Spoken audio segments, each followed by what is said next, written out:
मेरा नाम छाया है। मैं 19 साल की हूँ, अपने छोटे से संसार में जी रही हूँ। मेरे परिवार में मेरी दीदी, जो अब शादीशुदा है, और मेरा भाई है, जो मुझसे 2 साल बड़ा है। हम दोनों का कमरा साथ साथ है और बीच में एक बाथरूम है, जिसके दरवाजे दोनों कमरों की ओर खुलते हैं। मैं अभी पढ़ाई कर रही हूँ और जिंदगी अपनी रफ्तार से चल रही है। एक दिन की बात है, मैं बाथरूम में नहा रही थी।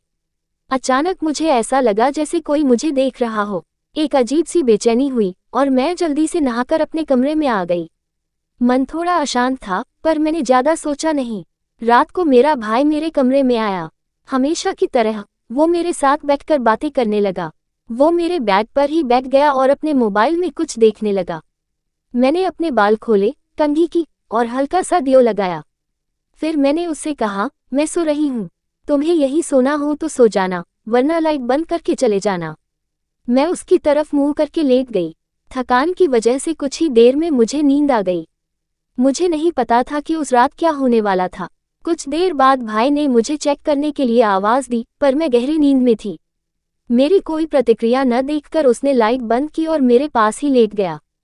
सुबह जब मेरी आंख खुली तो वो मेरे बगल में सो रहा था। कमरे में सुबह की हल्की रोशनी थी और सब कुछ शांत लग रहा था।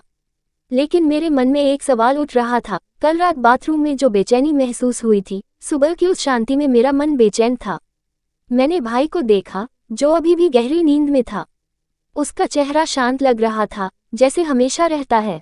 फिर भी कल रात की वो अजीब सी फीलिंग मेरे दिमाग में बार बार आ रही थी।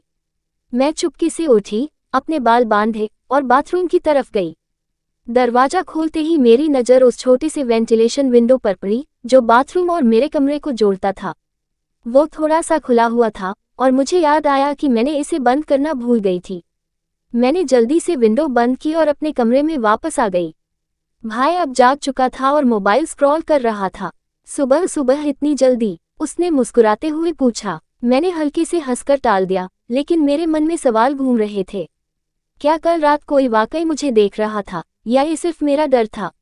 दिन गुजरने के साथ मैंने खुद को पढ़ाई में व्यस्त कर लिया, पर वो बेचैनी कम नहीं हुई। रात को खाने के बाद भाई फिर मेरे कमरे में आया। इस बार वो कुछ ज्यादा ही बातूनी था। छाया, तू आज कुछ चुप चुप सी है, क्या बात है? उसने पूछा। मैंने सिर्फ इतना कहा, बस थोड़ा थक गई हूँ। रात को जब मैं सोने की तैयारी कर रही थी, मैंने बाथरूम का दरवाजा और वेंटिलेशन विंडो दोबारा चेक किया। सब कुछ बंद था। मैंने खुद से कहा, शायद मैं ज्यादा सोच रही हूँ। फिर भी मैंने अपने कमरे का दरवाजा लॉक किया और लाइट बंद करके सो गई। लेकिन आधी रात को एक हल्की सी खटखट की आवाज ने मेरी नींद तोड़ दी। आवाज बाथरूम की तरफ से आ रही थी। मेरा दिल जोर जोर से धड़कने लगा। मैंने धीरे से बेड से उठकर लाइट जलाए और बाथरूम का दरवाजा खोला। वहां कोई नहीं था, लेकिन वेंटिलेशन विंडो फिर से हल्की सी खुली हुई थी। मैंने उसे तुरंत बंद किया और अपने कमरे में वापस आ गई। अब डर के साथ साथ गुस्सा भी आ रहा था। क्या कोई वाकई मेरे साथ मजाक कर रहा था, या ये सब मेरे दिमाग का वहम था? मैंने फैसला किया कि अगली सुबह भाई से इस बारे में बात करूंगी।